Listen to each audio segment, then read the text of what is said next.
Selamat pagi Bapak dosen, selamat pagi teman-teman semua. Perkenalkan, nama saya Angelin Spiato, biasa dipanggil Angga. Di sini izinkanlah saya untuk mereview materi tentang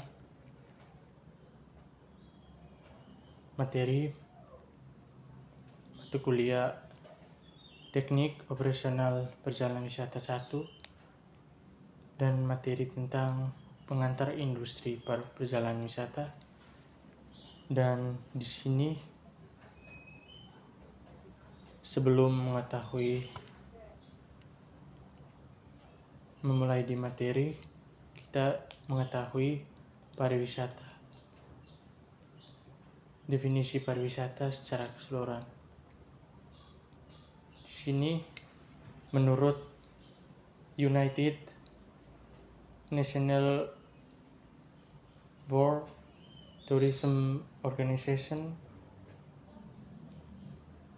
tourism encompasses the activities of person traveling and staying in place outside their usual environment for not more than one consecutive year for leisure, business, and other purpose. Menurut Undang-Undang Republik Indonesia tahun nomor 9 tahun 1990 tentang kepariwisataan menyatakan bahwa pariwisata adalah kegiatan yang bertujuan menyelenggarakan jasa pariwisata, menyediakan dan mengusahakan objek dan daya tarik wisata, usaha sarana pariwisata, dan usaha lain yang terkait di bidang tersebut.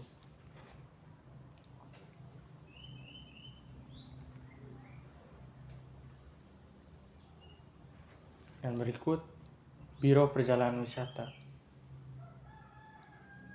Yang pertama, usaha jasa pariwisata. 1. Jasa Biro Perjalanan Wisata. 2. Agen perjalanan wisata. 3. Jasa pramuwisata. 4. Jasa konvensi perjalanan insentif dan pameran. 5. Jasa impresariat. 6. Jasa konsultan pariwisata. Dan yang ketujuh, jasa informasi pariwisata. Yang kedua, penguasaan objek dan daya tarik wisata. 1. Penguasaan objek dan daya tarik wisata alam. 2. Penguasaan objek dan daya tarik wisata budaya. Yang ketiga, penguasaan objek dan daya tarik wisata minat khusus. Yang ketiga, usaha sarana pariwisata. 1. Penyediaan akomodasi. Yang kedua, penyediaan makanan dan minuman. Yang ketiga, penyediaan angkutan wisata. Yang keempat, penyediaan sarana wisata tirta. Yang kelima, penyediaan kawasan pariwisata.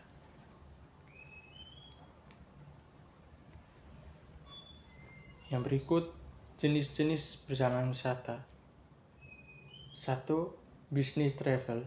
Perjalanan yang jelas tujuannya untuk berbisnis.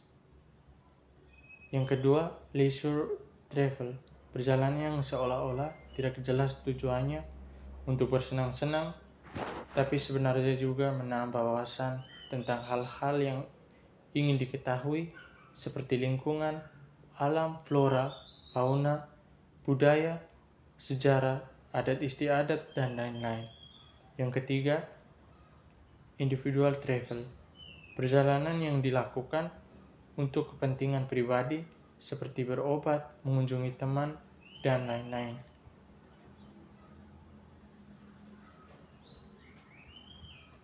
Yang berikut fungsi dari Biro Perjalanan Wisata.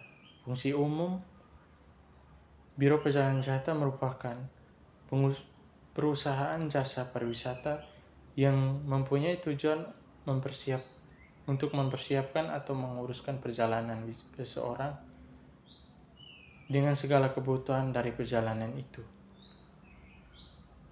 Oleh karena itu, Biro Perjalanan Wisata berfungsi untuk dapat memberikan penerangan atau informasi tentang segala sesuatu yang berhubungan dengan masalah perjalanan pada umumnya dan perjalanan wisata pada khususnya.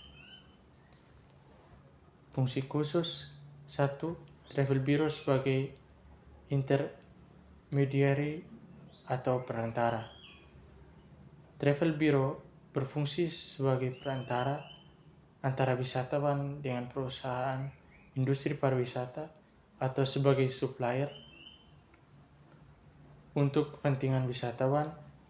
Ia bertugas melengkapi segala informasi tentang berbagai hal-hal menyangkut perjalanan wisata, terutama daerah tujuan wisata yang akan dikunjungi, memberikan nasihat atau petunjuk tentang acara perjalanan atau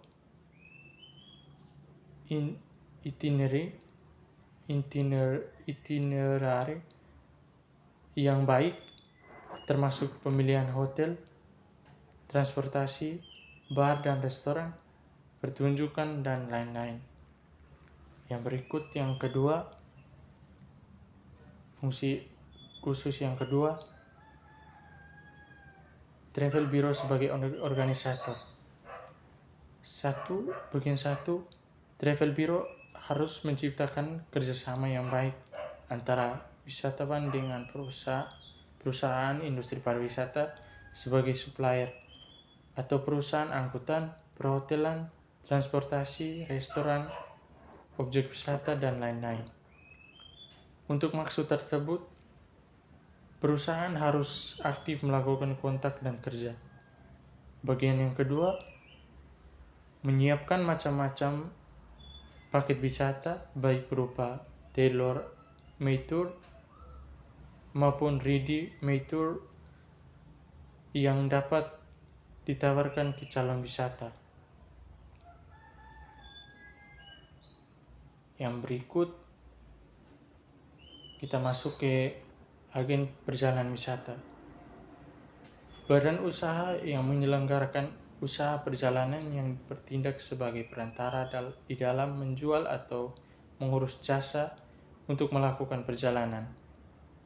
Antara lain, menjadi perantara dalam pemesanan tiket angkutan darat, laut, udara, dan udara. Yang berikut, mengurus dokumen perjalanan. Yang berikut, menjadi perantara di dalam pemesanan akomodasi dan sarana wisata. Yang berikut, menjual paket wisata yang dijual oleh Biro Perjalanan Wisata.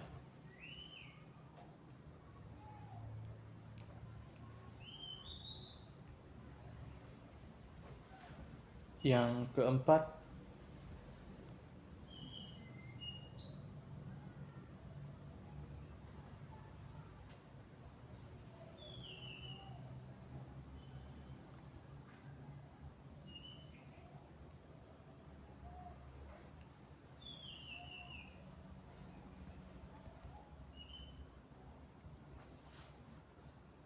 Biro Perjalanan Wisata.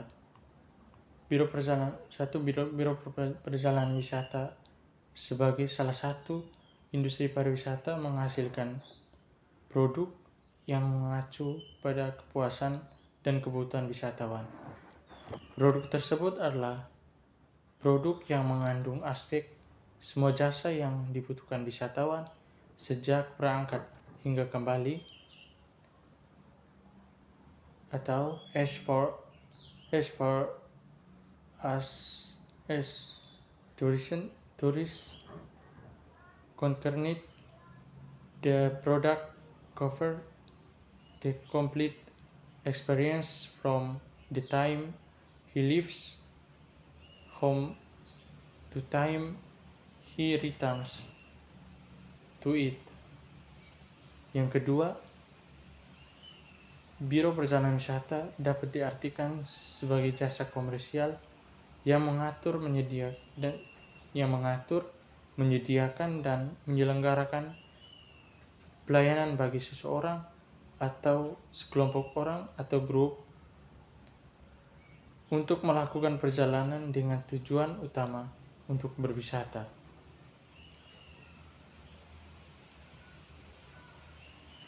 Berikut struktur dari Biro Perjalanan Wisata.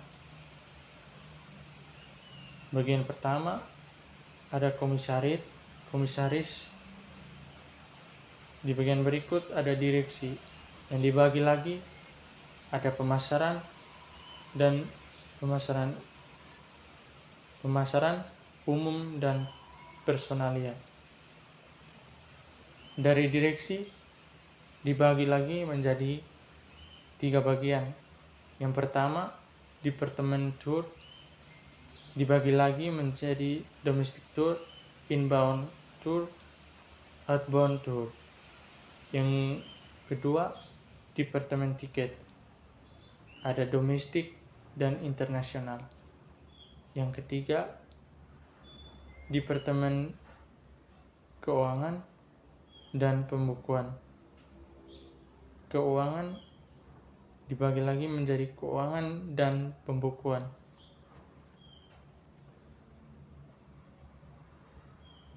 Di sini juga ada general manager, supervisor, dan karyawan.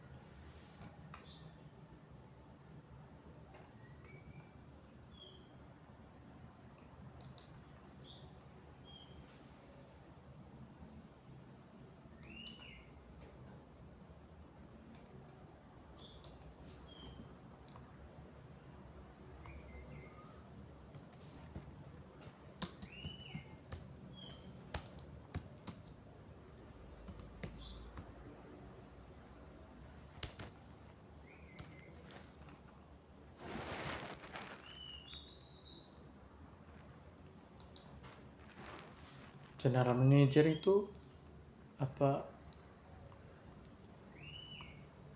yang bagian tertinggi dari bagian perusahaan. Yang berikut manajer itu di bawah general manager, berikut supervisor, dan yang terakhir karyawan.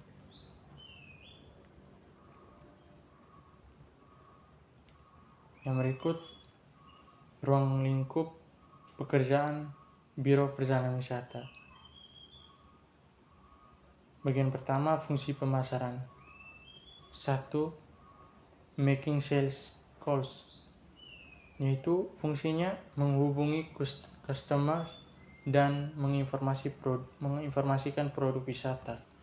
Kedua, advising clients, berfungsi untuk memberikan alternatif pilihan bagi wisatawan dengan menjelaskan detail produk termasuk fasilitas dari berbagai produk wisata.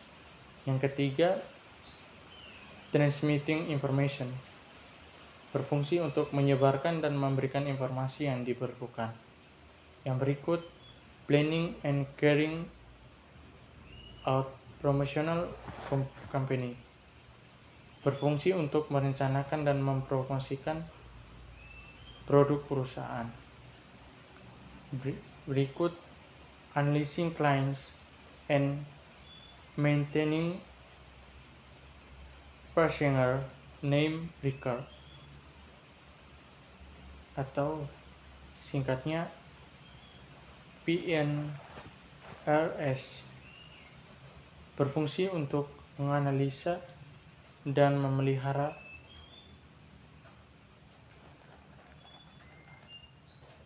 produk. Berikut, maintaining correspondence, berfungsi untuk memelihara hubungan surat menyurat dan dengan kolega dan pelanggan. Berikut, others, lain-lain kegiatan pemasaran sesuai dengan kebutuhan.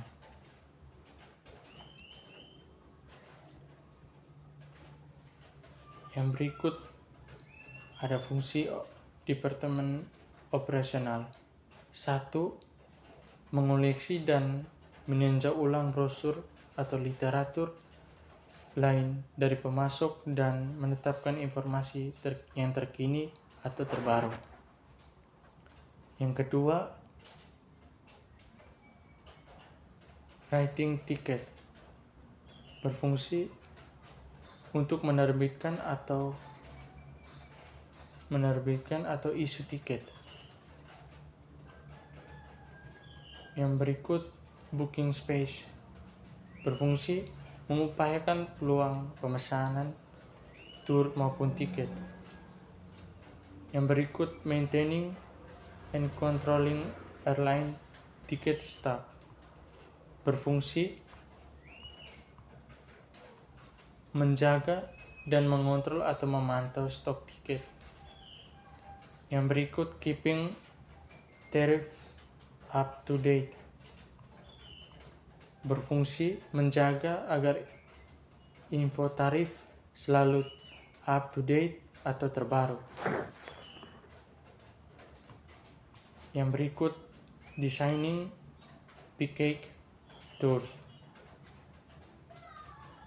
berfungsi merancang paket wisata baik untuk ready-made tours maupun tailor-made tours. Yang berikut, preparing quotation and agent tariff berfungsi menyiapkan perhitungan harga atau untuk keperluan produk khusus, agen tarif atau dan atas pesanan. Yang berikut, receive and process reservation berfungsi menerima pemesanan jasa dan melakukan proses penyiapan lahan ke supplier atau transport, hotel, restoran, dan lain-lain. Yang berikut, analyzing, booking, and execution berfungsi menyelesaikan proses akhir pemesanan jasa dan pelaksanaan layanan jasa. Fungsi yang dari fungsi departemen operasional yang terakhir, filing berfungsi untuk mengarsipkan dokumen perusahaan. Yang berikut, fungsi operasional departemen. 1. Bookkeeping and accounting berfungsi melakukan pembukuan dan akuntansi. Yang kedua, billing berfungsi melakukan invoice dan pembayaran kepada pemasok. Yang ketiga, budgeting merencanakan anggaran perusahaan.